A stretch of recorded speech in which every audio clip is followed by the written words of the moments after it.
Hello, my name is Mars, and welcome back to Pyre. We suffered our first loss in the previous episode, unfortunately, during a liberation rite of all things, and after assessing what went wrong, I think I can say that a lot went wrong, but most saliently, I think the lesson that I learned there is that liberation rites are the wrong time to activate the Titan stars. The stakes are too high. Experiment with the stars all you want during the vanilla rites, if you want to call them that. But leave them off when someone's freedom is at stake. The person whose freedom was at stake was unfortunately poor Hedwyn, who I'm sure is going to tell us how disappointed he is in us. Actually, probably not. That seems very unlike Hedwyn. What's up, Hedwyn? Hey, my friend. Come join Jodariel and me. We were just doing nothing. Not exactly accurate, Hedwyn. She produces a bottle of some sort from her cloak. Still can't believe you got a hold of that, Jody. I have my ways. Oh, I know. But still. Jodariel opens the bottle and pours several glasses. Well then, what shall we toast to? Right now, I got no idea. To friendship. Salute Hedwyn, Jodariel, and the others without whom you would not be here. To freedom. Your quest is not beyond reach. May you all continue to strive for the best outcome. Or to drinking. All too rare are such occasions, even in the Commonwealth, so they are to be cherished. I mean, either of these seem like they would be rubbing salt in the wound of Hedwyn just having lost his freedom. This one being like, oh, it's okay that you're still down here, Hedwyn, because we're buds, you know? Let's toast to drinking. You raise a toast to the tradition in which you now partake. For it is in these seldom precious moments when one can live in the present, without concern for the past or fear for the future. It is valuable to simply be from time to time, and such a time presents itself right now, within that bottle procured by Jodariel. Damn right, my friend. I'll drink to that. And so they do. The bit of revelry is all too brief, but afterward you feel as though a burden has been lifted from your shoulders for the time. Let us save the rest for later, then. Good evening to you both. You go your separate ways for now. Oh, that was nicer than I thought it would be. What pages have been revealed here? On mercy. And this is about the Commonwealth. Mercy is the beating heart of a truly free society. Mercy, even for the perpetrators of the darkest deeds. As our liege saw Ymir drifted in an ocean of regret, he found there mercy, or rather, it found him, and it saved his life. Mercy, freedom, they are intertwined. A society which raises a clenched fist against its own shall follow the doomed path of the Empire of Sar. Ours shall be a merciful society. May but the perpetrators of the darkest deeds be sent to join us here, where they may learn as we have. Mercy shall engender union among all our different kind. We shall stand shoulder to shoulder, equals in the same society. Yeah, it seems like this is the ideal of what they wanted the downside to be, but in practice we have seen that is most certainly not the case. There's still hatred among the different races. There's still, despair. Everyone hates being down here. And shame, too. Everyone is so ashamed of the things they did. They refuse to talk about it. So I don't think this is shaking out the way the scribes intended it to. Alright, let's continue our journey. To the Moonlight Alcove.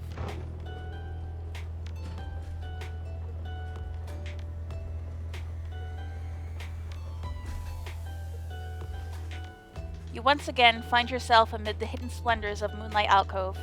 Here you can await the time until the stars deign to shine for you again. Let's bide our time. We have returned to a place of respite. Please make yourselves comfortable, such as you can. We are at the mercy of the stars, but I expect they shall shine bright again, in time. As for me, I shall return by then, for there is something I must do. There, from atop the sacred mountain, you gaze down into the abyss that is the downside. You wonder when the stars shall align themselves once more. There upon the sacred mountain, you and your companions once more await the night the stars begin to shine again. The plan of which you are all a part is set in motion. The Commonwealth, a nation that stood almost for 1,000 years, is in turmoil. If your companions return there through the liberation rites, what sort of place shall they be coming back to? Many moons pass. One evening, amid a downpour with no interest whatsoever in relenting, Volfred requests everybody to convene. You understand he has an announcement of some sort. Soon, everyone is assembled, and Volfred regards the group. Everyone. There is an aspect of our plan which I've not talked about with you at length. Look around at your companions. What do you see in them? He lets the question hang a moment in the air. I'll tell you what I see in all of you. In all of us. I see in all of us a living vision of the 8 scribes themselves, each one among them hailing from the different tribes which later formed our Commonwealth. My observation does not come from pompousness, I think. Rather, I believe the scribes themselves desired, or shall I say, desire, such a course. Together, they created all this ceremony of which we're now a part. The exiles liberated through their rites went on to found the Commonwealth based on their values and their teachings. Thus, an instrumental aspect of our plan is to embody the spirit and the culture from which the Commonwealth arose so many centuries ago. That way, when we are all united on the other side in solidarity, the people all shall see that we reflect the values they yet cherish in their hearts, not merely our own. Anyway, we are still missing one key representative on behalf of Molten Malith, and I happen to know a certain bog dweller who I think shall fit the part most splendidly indeed. He motions for someone to approach. A certain bog dweller slithers forward. That's a hard word. You recognize her straight away. It is my pleasure to introduce to you a dear old friend of mine, whom I believe you've met. Welcome to the Nightwings, Bertrude. The bog dweller called Big Bertrude utters something guttural by way of greeting. We are to understand that you require further aid from us. Yes, dear Bertrude, the time has come. Bertrude here is far and away the most accomplished alchemist whom I have ever met. You soon will find that she knows much about the rites as well. Bertrude looks you and your fellow exiles, each in turn. We frighten ye. Apparent. Everyone is silent as Bertrude searches their expressions. Then tremble, small ones, and hold well thy tongues, lest we remove them. She takes her leave without another word. Please excuse Bertrude's blunt manner. I guarantee she shall more than make up for it. Everyone disperses. It seems now that the ranks of the Nightwings are complete. Bertrude joined the group. You sense her powerful presence. Welcome her aboard. Now then, my girl. Perhaps you noticed that the stars are bright once more up there behind those stubborn rains, meaning it is time that we got back to business. Indeed, once more, several stars shine bright within the cold and storming sky. The stars themselves await the will of the Nightwings. Alright. Triesta. Ores. Or Lou. And who will we find there? The Tempers. The Pyre Hearts. Or the Accusers, who we've already fought twice. I don't know if I want to go to the Glade of Lu again. That's a tricky biome. And I feel like the Tempers? I'm trying to imagine Ignarius, who's a big demon, trying to maneuver himself around those pits of fire. That could be interesting. Or we could continue to harass Lendl, who I'm sure is sick of us by this point. Let's check the planner too. Alright, so the essence are off. Alright. We need no additional exiles. Our probability of success has gone up, despite the fact that we lost that liberation right.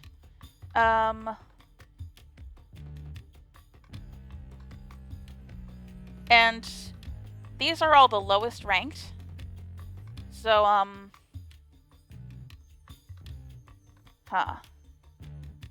we could definitely rub it in for Ignarius. I don't think I want to fight the Pyre Hearts. I'm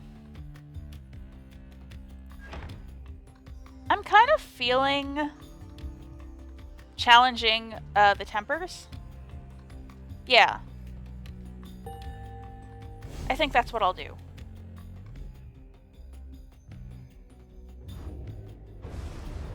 Looks like we have to face the Tempers again next time, which means Ignarius.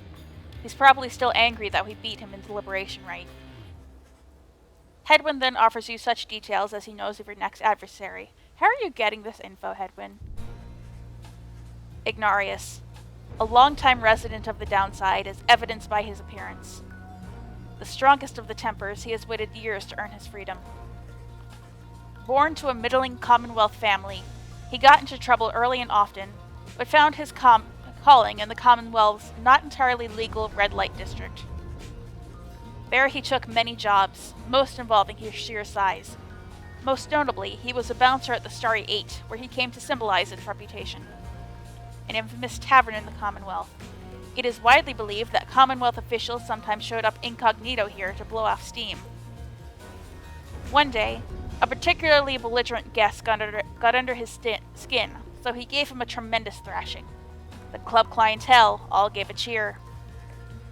However, this guest turned out to be a wealthy chamberlain, who then exploited his connections to have Ignarius arrested and then exiled. This was 14 years ago. In the Downside, Ignarius dropped his given name, as is sometimes the custom, and survived alone through his tenacity and strength. In time, he drew the notice of the Tempers, who revealed to him the rites, recruited him into their ranks, and let him work his way up. Now at last, it is his turn. He may not be the nicest person in the world, but doesn't make it right that he was fleshed here with the rest of us. Anyhow, we better get some sleep after today. You wish a good night to Hedwyn. Your travels shall continue at first light. Hi, Bertrude. Ooh, you do tarot. Although, not the kind of tarot that we're used to. Very cool. You find Big Bertrude looking about the black wagon in a disapproving way. She fixes her gaze on you. Her expression does not change.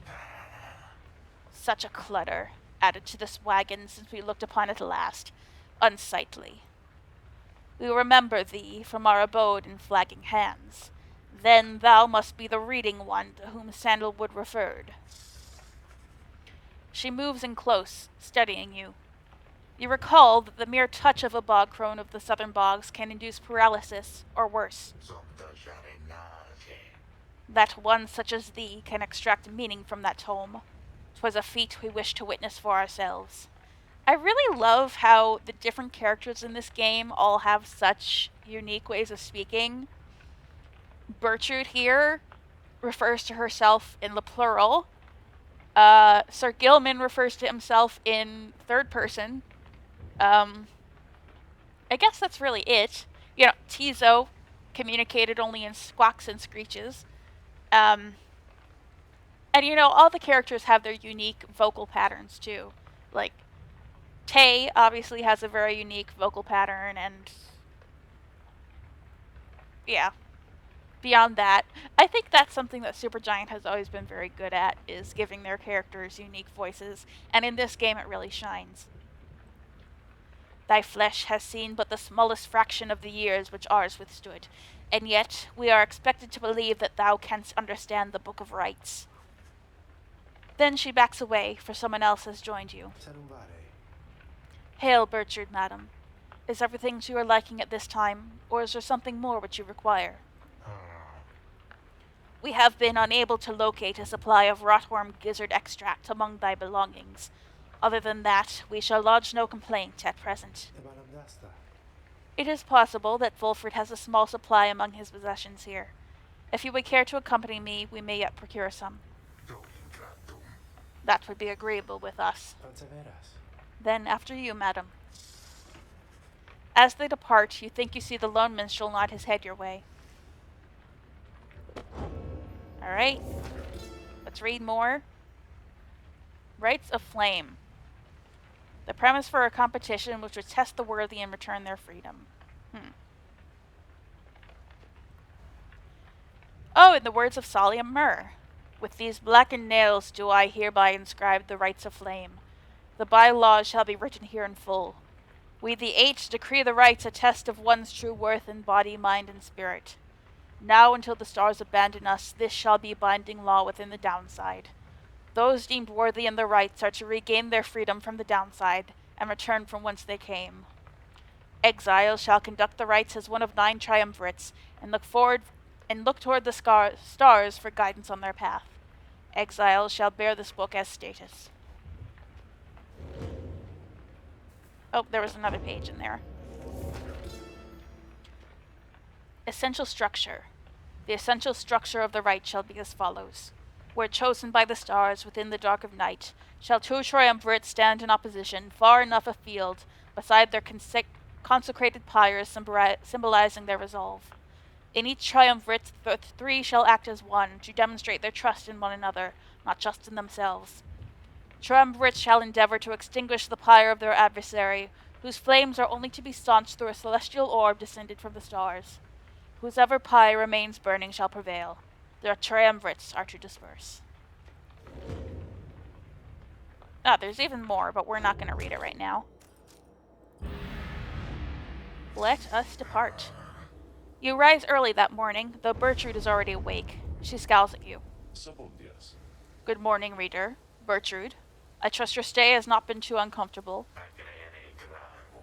Nay, Sandalwood, the comforts of this place are not for us. Fly us forth from here to lower ground. Let us get on with all of this. The reader here shall do so once the group is ready. I thank you for your patience. It's flying time.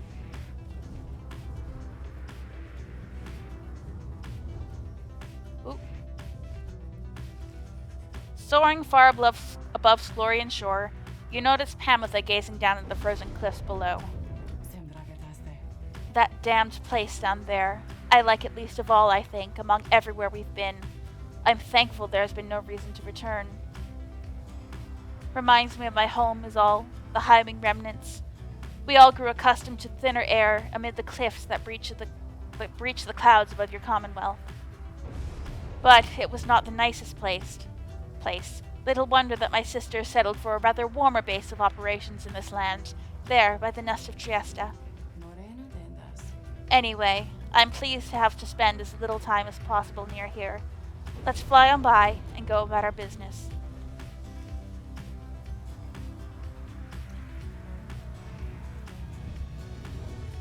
Ooh. The unmistakable remains of Sylvia's horse-headed which protrude from the ashen fire there below. Some have taken it to be a work of sculpture, reader. The tale of a titan felled by Saint Triesta Tithys. That is more unbelievable than the thought that some darling exiles over many years carved the titan's visage out of stone. Be that as it may, the climate and the cliffs are home now to exiled harps such as the Essence, whom you faced here when you first arrived. Even they do not know all of the locale's sacred significance. Alright. Where are our landing spots? Black Shore. Rookie knows someone here who owes him a past debt. And Falcon Ron may be passing through here with a special offer. Let's do what Rookie wants. I've been completely ignoring him.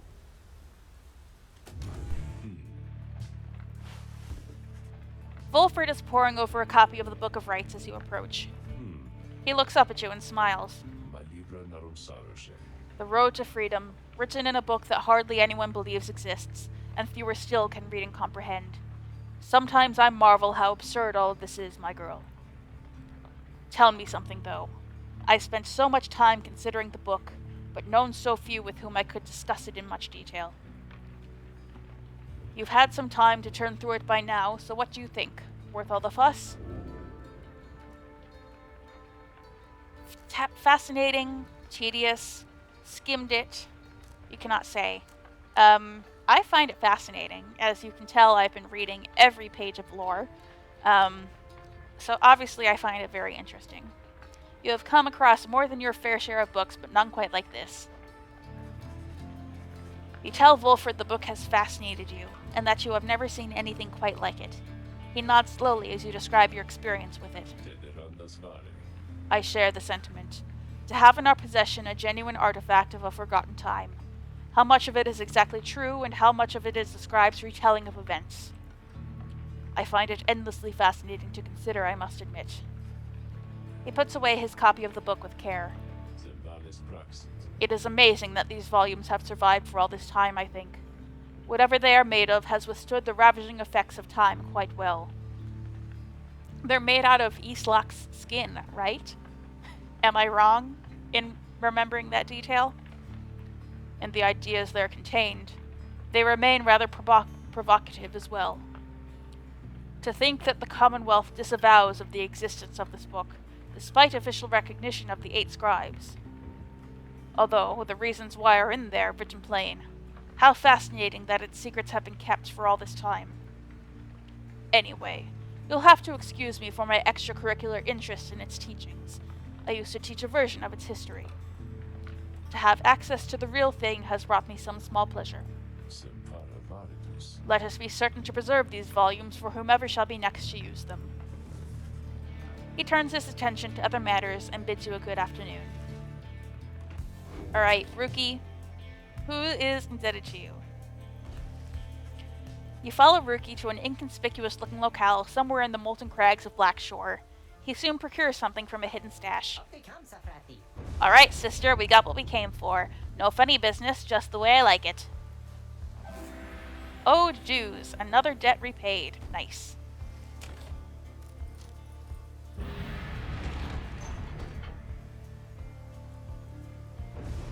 Ugh, okay. Right time. It's Falcon Ron, the Black Wagon. What's up, Rookie? You find Rookie having just put back his Greentail family portrait. There is something of a wistful look in his eyes. Then something comes over him and he moves in close, lowering his voice. Look, sister, I gotta level with you about something here real quick. Truth is, I haven't been entirely upfront with you about my family situation. He hesitates a while, then... We ain't exactly quite as rich as I've been letting on. I mean, we do just fine, and we got lots of money stored away. It's just mostly locked up in savings bonds, and... He seems to catch himself in the middle of another tall tale, and relents before you can respond, one way or another. The situation is my mom back on the other side. She needs a little bit of help, financially and otherwise. All she's got now are my knuckle-headed uncles to keep her steady.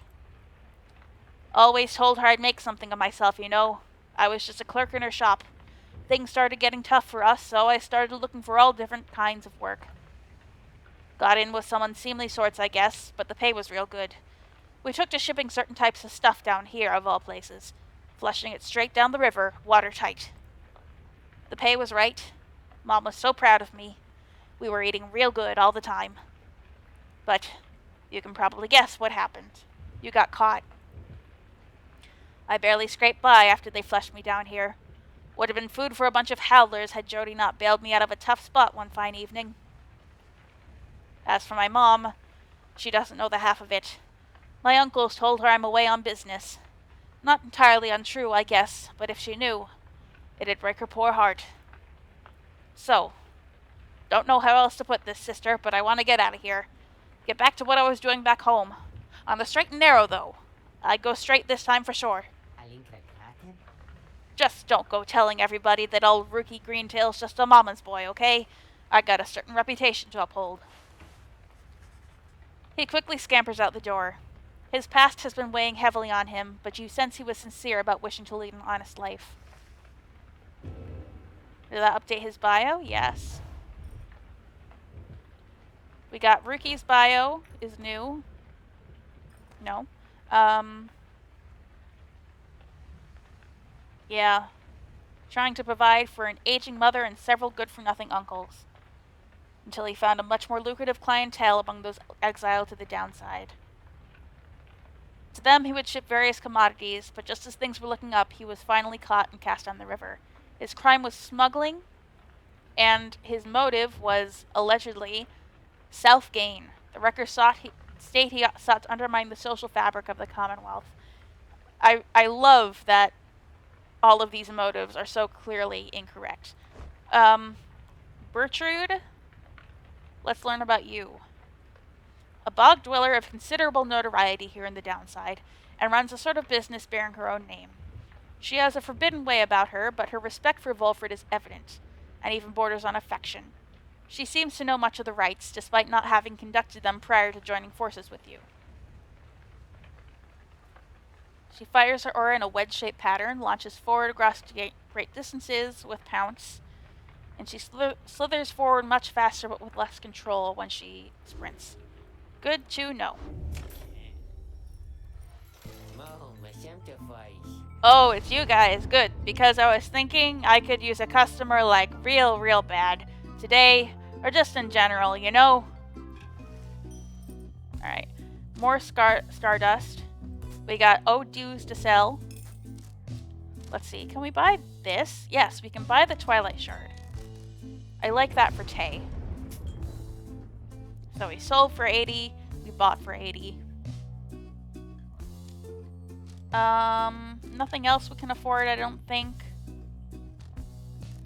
The Ashen Coal. All of our adversaries seem to have this, so I think it would be good to have that on somebody. Yeah. And I'll leave the Stardust. Thanks, guys. Good luck in that thing you're going to tonight. Alright. Looks like there's a few more pages, so let's read them. Downside climate. I know of no polite way to describe the climate here. It oppresses every living thing, except perhaps the native flora in a few specific areas. Once more, the recommended course is to keep moving. Moving keeps you warm when it's cold, or when it is very hot, use what strength you can to move to somewhere you can think and breathe. The weather in the downside seems intrinsic to the different regions, which my good friend Molten Malif shall describe. Shelter can be difficult to find, and you cannot stay in it for very long. Perhaps, however, shelter can accompany you rather than constrain you. Alright. Celestial Landmarks. The Nest of Triesta. The ashen effigy of the nightmare titan Zilvius Horseheaded looms as dark as ever on the precipices of Black Basin, where her chaotic influence sundered the land itself until it wept with fire. The very instant that our graceful friend Triesta Tithys finally laid to rest the greater titan with the power of the holy scepter of the Empire, the stars shone down upon us all with blinding light. Triesta thought that she could bear her children in the warmth there, but alas. Now the stars revisit that locale with regularity. The fissures in the rock do pose more danger than one ought invite, but a summons to the nest is to be honored. Alright. Let's stop dilly-dallying and just commence. Typically, Jodariel is always the first to start making preparations for the rites, just as soon as you arrive amid such places as the molten crags of the Nest of Triesta. This time, however, she does not assist the others. She has not even donned the raiments. Your concern is noted, Reader, but it is misplaced. It is only that, the one we are to face this time, Ignarius. We denied his liberty before. It seems almost cruel to set him further back. How absurd that I should even care.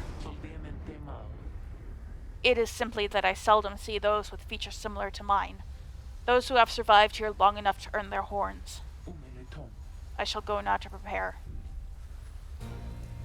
Soon it is nightfall, and the stars begin to shine.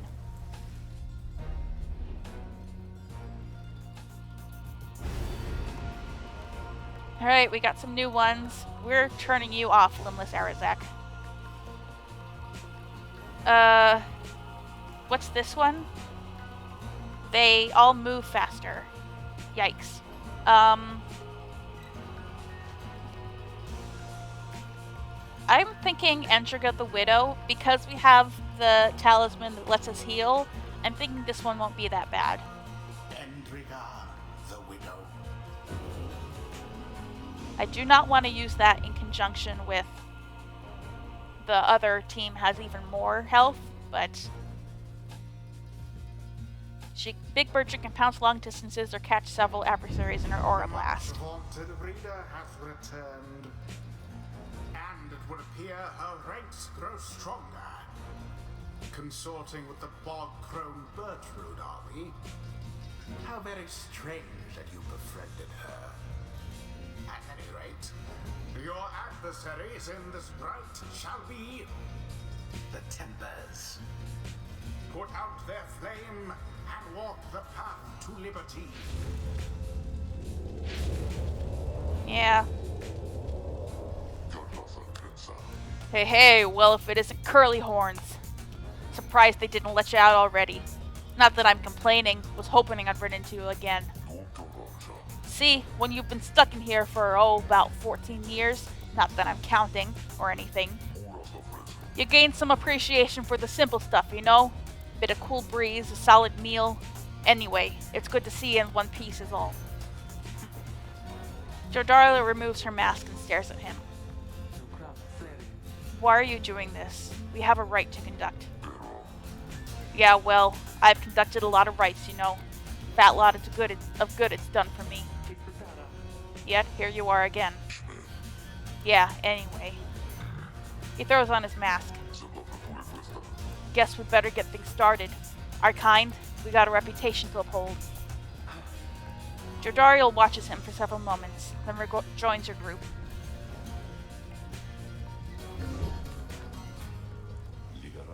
Hold a moment, Raider. The crone Bertrude slithers forth, wearing the raiments of the Rites. Now that Bertrude is among our ranks, it would be best if you became familiar with her repertoire. You have no obligation to make use of her abilities, of course. Good Bertrude, please show the reader something of your aptitude. We expect thou shalt soon be inclined to bring our sorceries to bear. Long have we studied these rites of thine. Let us show thee what we know of them thus far. Press W to pounce. Bertrude shows herself in form. She can pounce a long distance. Wonder what became of her accomplices. Nice. Of one accomplice in particular. You watch yourself around her, reader. None are sentenced into exile without sufficient cause. I like this area of effect aura.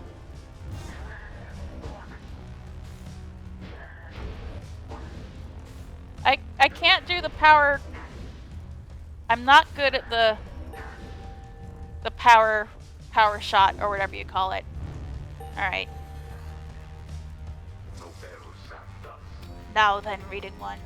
Know that our freedom is of little consequence to us. We side with ye because of Sandalwood, because of his plan. We shall aid ye in the rites, and we shall aid ye in that plan. Thus we are at thy disposal and await thy bidding. Yep, they've got the Ashen Coal. Our adversary, Ignarius. His heart is not in this. We should be able to prevail against him without difficulty. Now we shall get started. Alright, let's look at Ignarius' bio. It's gonna say the same thing it said before. Assault for anger. He showed no ability to restrain himself. Yeah, it's all the same that we saw there. He has a dog this time. Who's not in the roster, I guess. Okay, we have a worm with extra presence and the same masteries as Gilman, and a bog crone with greater presence. Her name is Frumta. That's fun. Serpent swiftness, and she deals extra damage when her Pyre has more health than ours, which it absolutely does have. Alright, who do we want to use? We definitely want to try out Bertrude. I think that now is a good time to give Ruki a little boost too. So I think I want to use Ruki. And Pamitha. I'm going to try her with this again. Ruki, I'm going to put this on you. Okay, we're going to choose Pamitha. And Ruki with this, because he's still fast and he does decent damage. Oh! And then, should we try out Bertrude? Let's try out Bertrude. And she already has pretty decent glory.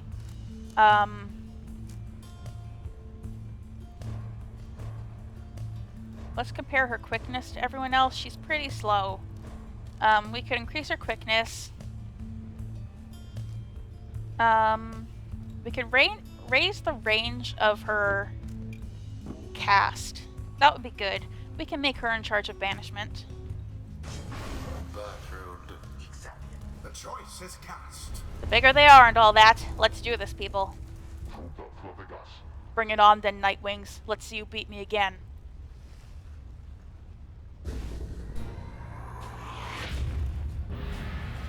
Begin. Such chaos.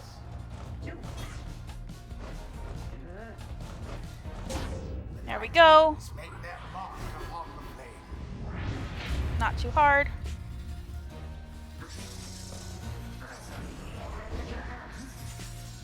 Tis taken.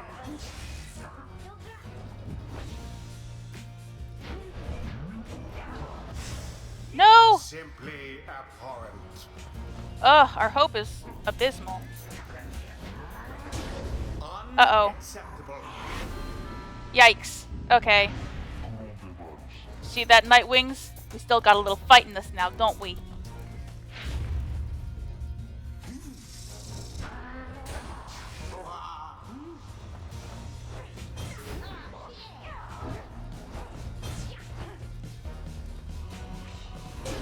There we go.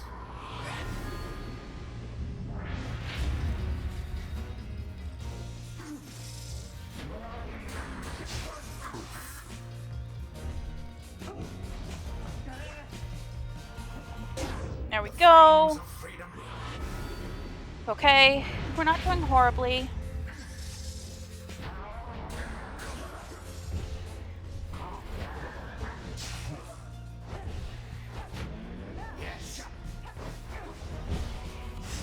No! Luck, Nightwings. Ugh. Pyre cannot take much more. God, that's awful.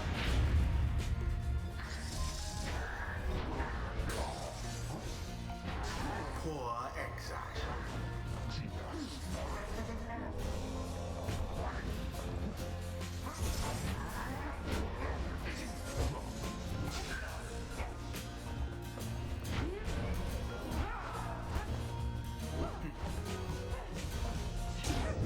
Go on, Pamitha.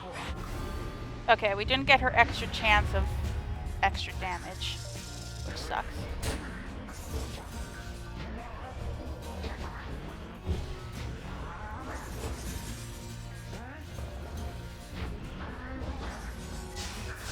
No!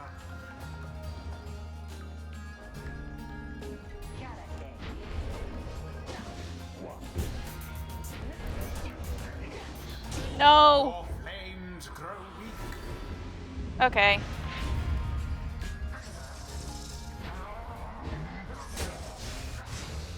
Sinners. There we go.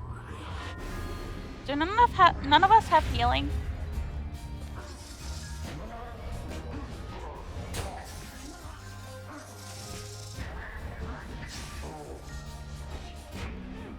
Now to the flame.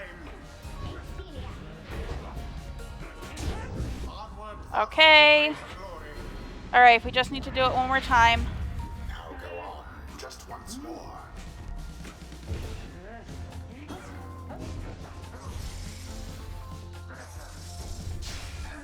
Okay. That was exciting. No! You poor Nightwings. No! And it is done. Damn it. So close. The tempers prevail. I'm very sad for you.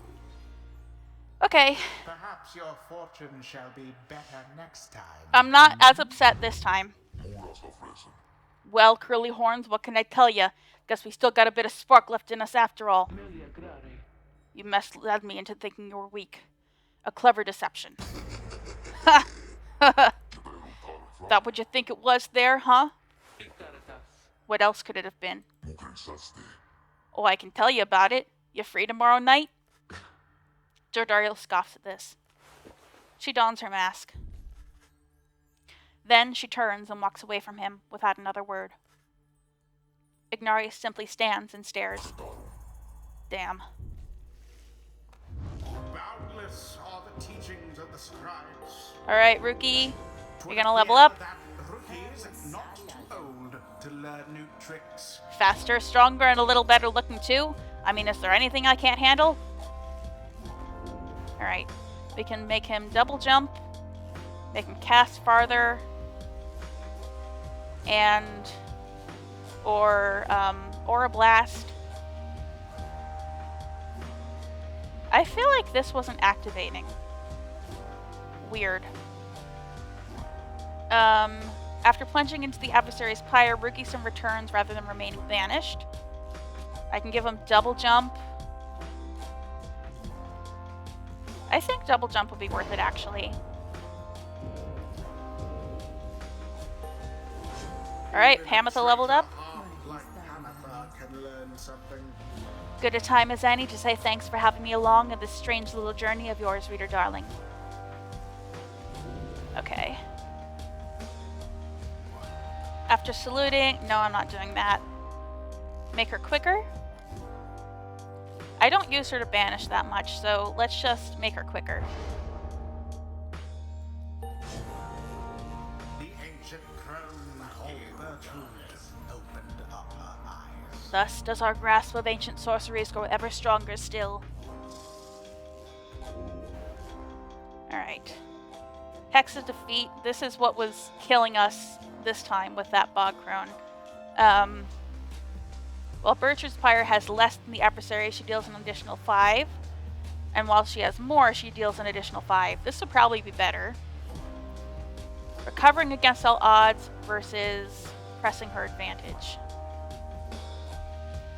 A wider arc. Slower charge up time. While Bertrude's Pyre has less health than the adversaries, her adversaries deal 10 less damage to the Pyre. Great. After pouncing, she instant recovers stamina. She slithers better. Or she can turn her adversaries into howlers. Weird. This one seems The best. secrets of the Wild Witch revealed. Until the next right. Damn. Huh? Huh? Someone's there. Sneaking around. Show yourself already. She stands there for a moment, saying nothing, then... This was a mistake. She leaves him just as soon as she arrived. Heya, hold up! Curly Horns, wait! Wait. She keeps him waiting there. Ignarius just shakes his head. And he keeps waiting, for there is little else for him there in the downside. He keeps waiting, but not for very long. Not for very long. Aw. Are they friends now? That'd be nice. Alright, we officially are on a losing streak. But we'll turn it around. After falling to the Tempers despite almost putting out their pyre, we return to the wagon to find Wilfred and the lone minstrel in the midst of conversation. Yeah, all things considered, we did pretty well. You know, they only won because, you know, I took away our own health. So we were doing a pretty admirable job, I would say. Most strange that this one star should be illuminated now. This is not what I expected. Nor I, Wilfred, sir. Then Wilfred notices you there. Reader, Dreek and I observed a strange occurrence in the sky is all. It appears that the scar of Calmer rope collar is illuminated now. It is but another star, except our models and predictions of the cosmos did not anticipate this. Anyway, go see for yourself. I shall make the wagon ready in the meantime. You see only a single shining star illuminated far above. It is just as Wilfred indicated.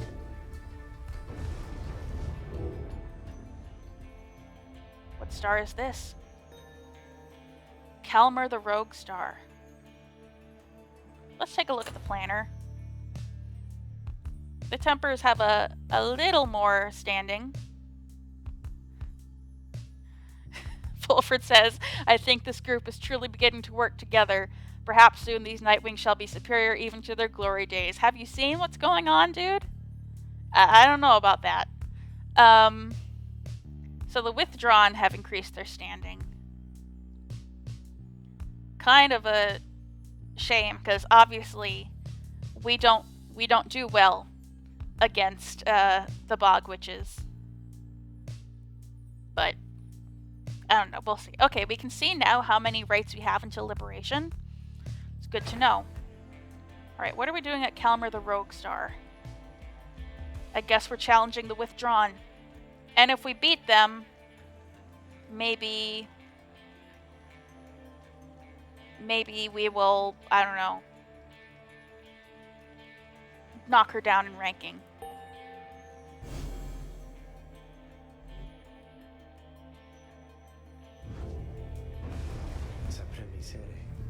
Then we are summoned to the Isle of Calmer, deep within the Deathless Tempest.